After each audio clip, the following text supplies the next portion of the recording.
बिस्मिल्लाहिर्रहमानिर्रहीम। अस्सलामु अलैकुम रहमतुल्लाहि बरकातुहू।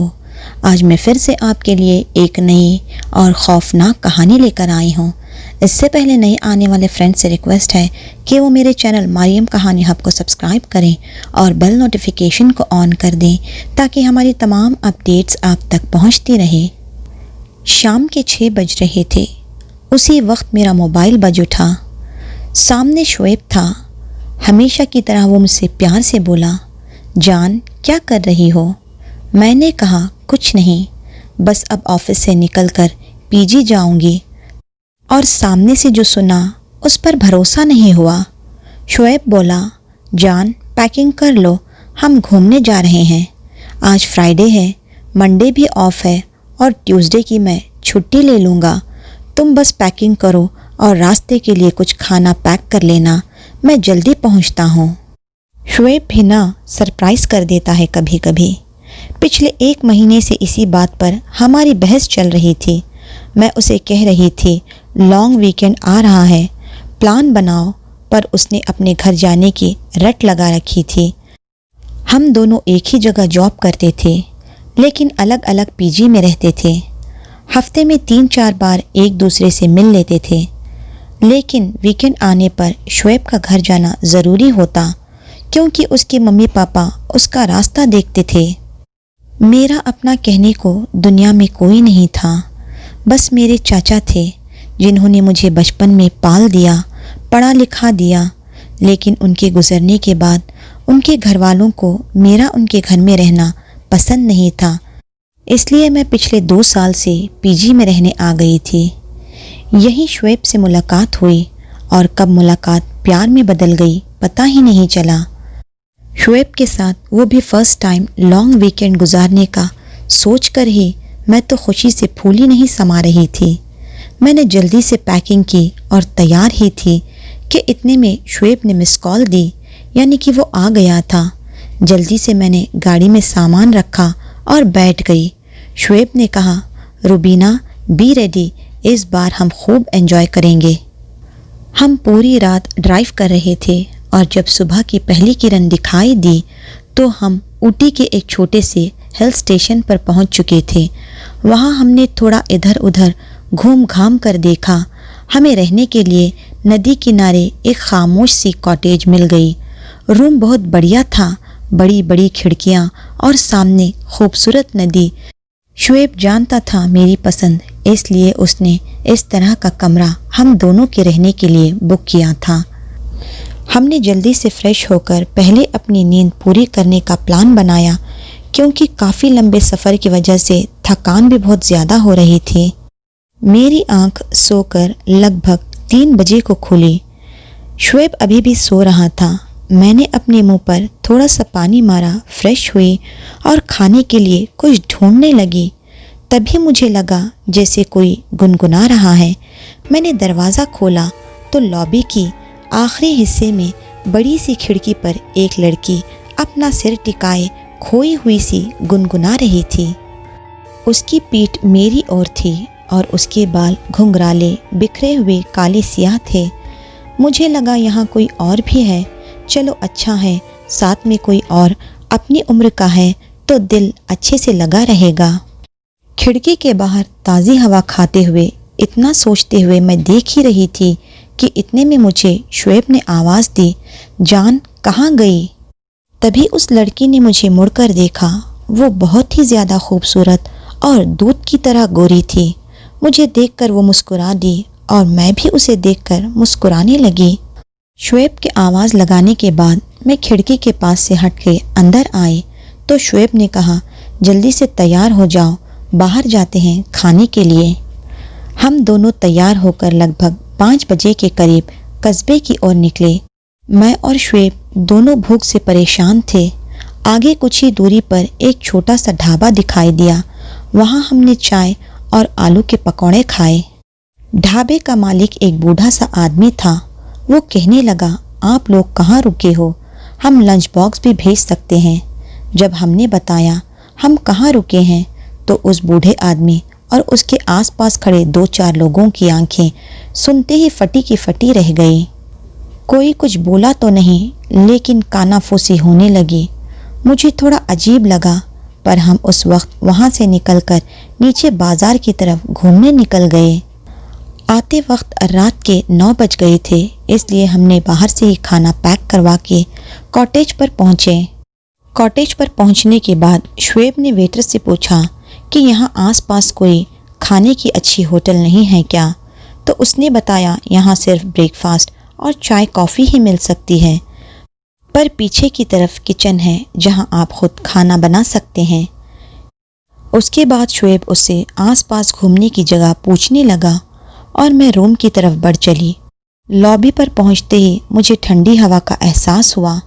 मैं अभी कमरे के लॉक के अंदर चाबी घुमा ही रही थी कि मुझे साथ के कमरे में हल्की सी किसी के गाने की आवाज़ सुनाई दी। वो आवाज़ बहुत ही मीठी थी, लेकिन उस आवाज़ में दर्द बहुत था। मैं सोच ही रही थी कि ये कौन हो सकता है, तो अचानक पीछे से शुएब आ गया। कहने लगा, अंदर चलो, यहाँ क्यों खड़ी हो? दिन भर घूमने और थकान की वजह से मुझे रात को बहुत सुकून की नींद आई थी और बाहर किस पहर बारिश शुरू हो गई पता ही नहीं चला। मुझे प्यास लगी, फ़ोन उठाकर देखा तो रात के 2 बज रहे थे। मैं अपने बिस्तर के पास से उठी और खिड़की के पास होकर बारिश देख ही रही थी कि तभी साथ वाले रूम से किसी के रोने की आवाज़ आने लगी। कोई आदमी था जो ज़ोर ज़ोर से कह रहा था और कोई लड़की रो रही थी। उसकी आवाज़ हल्की हल्की सी मुझे सुनाई दे रही थी, जैसे दबी दबी सी थी। फिर मैंने खिड़की बंद की। खिड़की बंद करने की आवाज़ से शुएब भी उठकर बैठ गया। कहने लगा, रुबीना, तुम रात को खिड़की क्यों खोल रही हो? ये कॉटेज नदी के पास है, जंगली जानवर भी आ सकते हैं अंदर। इतने में मुझे अचानक उस लड़की के बारे में ख्याल आया, तो मैंने उसका जिक्र शुएब से किया कि मैंने दिन में एक लड़की देखी जिसके बाल बहुत बिखरे हुए थे। मुझे लगता है वो कोई विदेशी है, बिल्कुल साफ सफ़ेद दूध की तरह थी। शुएब बोला, उन्हें छोड़ो, कल तुम्हें एक वाटर पार्क पर ले जाऊंगा। अभी इधर आ जाओ और सो जाओ।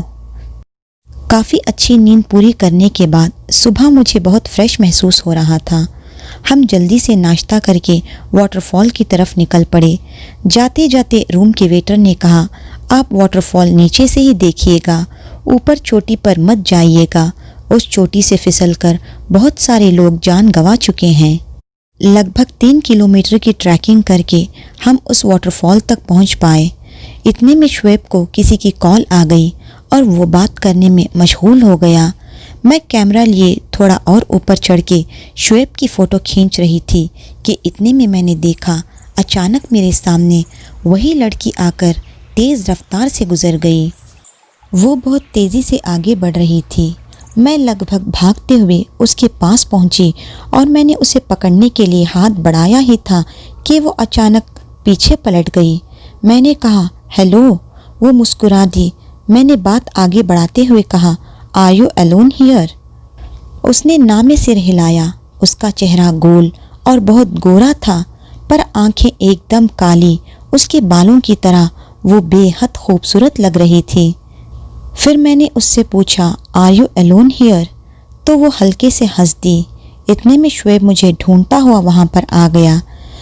मैंने शुएब का इंट्रोडक्शन उससे करवाया कि ये मेरे हस्बैंड शुएब हैं और मेरा नाम रुबीना है, और शुएब ने उसे चाय पीने का ऑफ़र दिया, पर उसने मना कर दिया। वो पहाड़ की चोटी की तरफ बढ़े चली जा रही थी। शुएब ने उसे बी केयरफुल कहा। वो पलटकर देखी और मुस्कुराते हुए हाथ हिलाकर चल दी। काफ़ी देर हम लोग वहीं रुके रहे और शाम होने के बाद हम सीधे अपने कॉटेज को आ गए। थकान की वजह से नींद भी बहुत तेज़ आ रही थी। मैं और शुएब सोने के लिए चले गए। आधी रात को जब मेरी आँख खुली तो मैंने देखा शुएब अपने बिस्तर पर नहीं था। मैं शुएब को आवाज़ देने लगी, लेकिन कोई जवाब नहीं आया। शुएब कहीं भी नहीं था। तभी बाहर लॉबी से कुछ आवाज़ आई। मैंने दरवाज़ा खोला तो शुएब बाहर उस खिड़की के पास खड़ा था जहां मैंने वही उलझे बालों वाली लड़की को पहली बार देखा था। उसी तरह सर टिकाए हुए बाहर देखते हुए मैंने पूछा, जनाब कहाँ खो गए? शुएब पलटा और बोला, मुझे कोई उदास सी धुन सुनाई दी। उसका पीछा करते हुए यहाँ आ गया। ऐसे ही मेरी नज़र हमारे कमरे के साथ में लगे दूसरे कमरे की तरफ पड़ी तो मैंने देखा उसका दरवाज़ा हल्का सा खुला हुआ था। मुझे कुछ अजीब सा लग रहा था। मैंने पास जाकर उस कमरे के देखा तो अंदर कोई नहीं था। मुझे ऐसे महसूस हो रहा था कि हमारे साथ वाले कमरे में वो उलझे बालों वाली लड़की रहती है। फिर मैंने इस बात को अनसुना किया और शुएब से कहा, आज चिकन मंगवा लो, खाना हम यहीं पर कॉटेज में बनवा लेंगे। शुएब ने रूम के वेटर से कहा और वो जल्दी से जाकर चिकन ले आया। मैं खाना बनाने में बिजी हो गई तो शुएब ने उस वेटर से कहा, तुम थोड़ी देर मेरे पास बैठो। और बातों बातों में उस वेटर ने कहा, साहब आप मुझे भी अपने साथ ले चलो, अपने पास रख लेना, मैं आपकी खूब खिदमत करूँगा। शुएब उसे समझाने लगा, अरे तुम तो जन्नत में रहते हो, यहाँ काम ही क्या है।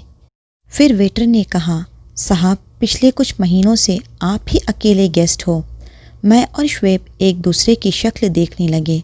हमने कहा, अच्छा एक और कपल हमारे साथ वाले रूम में है। आदमी को तो मैंने देखा नहीं, पर लड़की से मैं कॉटेज और फिर वाटरफॉल पर भी मिल चुकी हूँ। इतना सुनते ही वेटर का चेहरा सफ़ेद पड़ गया। वो कुछ नहीं बोला। शुएब ने कहा, क्या हुआ? उसने कहा, साहब मैं अपनी माँ की कसम खाता हूँ आप यहाँ अकेले ही गेस्ट हो। फिर उस वेटर ने कहा, आप आ गए, नहीं तो मैं खुद अपने गांव जाने वाला था। मैंने कहा, फिर वो लड़की कौन है, कहाँ से आई है? वेटर ने बताया, इस कॉटेज के बारे में बहुत कहानियाँ फैली हुई हैं।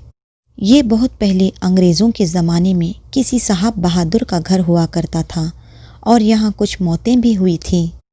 तब से आसपास के लोग यहाँ आवाज़ें सुनने लगे, कभी कोई उदास सी धुन, तो कभी किसी लड़की के गाने की आवाज़, तो कभी रोने की आवाज़ सुनाई देती है। इतना सुनते ही शुएब सख्ते में आ गया। फिर उस वेटर ने कहा, नहीं साहब आप घबराओ नहीं, मैंने आज तक ऐसा कुछ देखा न सुना, रोज़ यहीं रहता हूँ, कुछ भी मैंने ऐसा नहीं देखा है, आप डरो नहीं। फिर हम लोग खाना खा के रूम में आए तो शुएब इस बात को लेकर सोचने लगा। मैंने कहा, कहीं आसपास की लड़की आई हुई होगी, इसमें इतना सोचने की क्या ज़रूरत है। रात के तकरीबन 10 बज रहे थे। हम लोग सोने लगे। बातें करते करते पता नहीं हम दोनों की आंख कब लग गई। रात के तीसरे पहर मुझे लगा कोई मेरे ऊपर झुका हुआ है। मैंने आंखें खोली तो वो वही उलझे बालों वाली लड़की थी। वो मुझे कंधों से पकड़कर उठा रही थी, मेरा नाम बार बार पुकार रही थी। उसकी आवाज़ किसी कुएं से आती हुई लग रही थी। मैं हड़बड़ा कर उठी तो वो उलझे बालों वाली लड़की मेरा हाथ पकड़कर मुझे खींचते हुए अपने साथ ले जाने लगी। डर के मारे मेरे गले से आवाज़ तक नहीं निकल रही थी। मैंने पीछे मुड़कर देखा तो शुएब अपने बिस्तर पर सो रहा था, लेकिन डर के मारे मेरे तो गले से आवाज़ निकल ही नहीं रही थी। वो उलझे बालों वाली लड़की मुझे अपने साथ वाले कमरे में ले गई। उस कमरे की शक्ल एकदम बदली हुई थी। हॉल के कोने में बड़ी सी चेयर पर एक अंग्रेज़ रुबेल सा आदमी बैठा हुआ था, वायलिन बजा रहा था। उदास वाली धुन, उसकी आंखें बंद थी। वो उलझे बालों वाली लड़की उसके पैरों के पास जाकर बैठ गई। रोते हुए वो उलझे बालों वाली लड़की उस आदमी का हाथ अपने हाथ में लिए कहने लगी, please Albert don't go, don't leave me and go. उस आदमी पर कोई फ़र्क नहीं पड़ रहा था। देखते ही देखते वो उलझे बालों वाली लड़की का चेहरा लाल हो गया। अचानक वो आदमी खड़ा हुआ और मेरी ओर बढ़ने लगा। मुझे ऐसे लग रहा था जैसे किसी मूवी की सीन चल रही हो। तभी उस लड़की के हाथ में ना जाने कहाँ से बंदूक आ गई।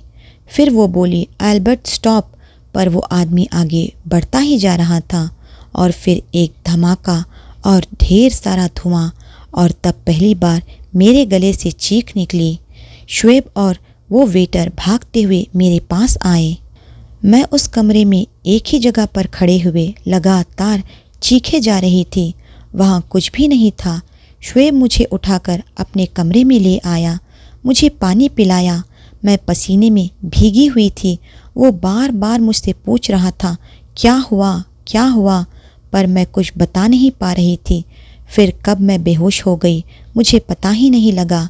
जब मेरी आँख खोली सवेरा हो चुका था। शुएब परेशान सा था, मेरे सिरहाने बैठा हुआ था। रूम के दूसरे कोने में वो वेटर दीवार से सर लगाए ऊँग रहा था।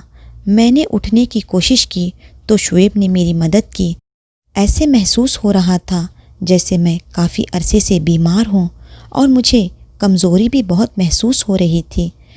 इतने में शुएब ने वेटर से कहा कि वो थोड़ी सी कॉफ़ी बना कर ले आए। फिर शुएब ने अपना हाथ मेरे हाथ में लिया और मुझसे पूछने लगा, रुबीना आखिर तुम्हें हुआ क्या था? तुम रात को उस पास वाले कमरे में क्यों चली गई थी? मैंने रात में जो कुछ भी हुआ वो सारी बातें शुएब को बताई। शुएब ये सुनकर सन रह गया। इसके बाद शुएब ने कहा, हम 1 मिनट भी यहाँ पर नहीं रुकेंगे। जैसे तैसे उसने पैकिंग की और मुझे सहारा देकर तैयार करवाया और हम वहाँ से निकल पड़े। कॉटेज से जैसे जैसे हम दूर जा रहे थे मेरे जिस्म में जैसे जान आती जा रही थी। हम बाजार में पहुँच गए। शुएब ने उस छोटे से ढाबे पर गाड़ी रोक दी। उस ढाबे पर एक बुजुर्ग चाय बना रहा था तो उसने मेरा चेहरा देखकर कहा, साहब हम तो पहले दिन ही आपको बताने वाले थे, पर आप शहर के लोग हैं, ऐसी बातों को कहाँ मानते हो। फिर जो उसने कहानी सुनाई वो सुनकर हम दंग रह गए। साहब ये बात उस ज़माने की है जब अंग्रेज़ हिंदुस्तान छोड़कर जाने वाले थे। ये कॉटेज अंग्रेज़ अफसर एल्बर्ट केथ की थी। उसका परिवार इंग्लैंड में था। वो लगभग 30 साल का हट्टा कट्टा आदमी था। वो इंग्लैंड से एक लड़की को अपने साथ लाया था। उस लड़की का नाम सारा था और वो भी एक अंग्रेज़ थी। एल्बर्ट सारा से मोहब्बत करता था और सारा भी एल्बर्ट को बेइंतहा मोहब्बत करती थी। फिर एक दिन अचानक अंग्रेज़ हिंदुस्तान छोड़कर जाने लगे तो एल्बर्ट सारा को छोड़कर जाने लगा। उसे वो साथ ले नहीं जा सकता था क्योंकि उसकी बीवी और 2 बच्चे इंग्लैंड में थे। सारा अपनी पूरी ज़िंदगी जिसे प्यार समझ रही थी वो तो बस एक दिल बहलाना था। सारा ने बहुत कोशिश की कि एल्बर्ट उससे शादी कर ले और अपने साथ ले जाए, लेकिन वो नहीं माना और सारा ने गुस्से में आकर एल्बर्ट को गोली मार दी और ख़ुद भी उस वाटरफॉल से छलांग मारकर ख़ुदकुशी कर ली। तब से ही उसकी रूह भटक रही है। इतना सुनते ही शुएब और मैं हैरान रह गए। मैं पूरा रास्ता यही सोचती हुई आई कि क्यों सारा ने मुझे चुना। क्या वो मुझसे कुछ कहना चाहती थी या मुझे कुछ इशारा करना चाहती थी? आखिर क्या था उसका मकसद? स्टोरी कैसी लगी कमेंट सेक्शन में ज़रूर बताइएगा। इंशाअल्लाह।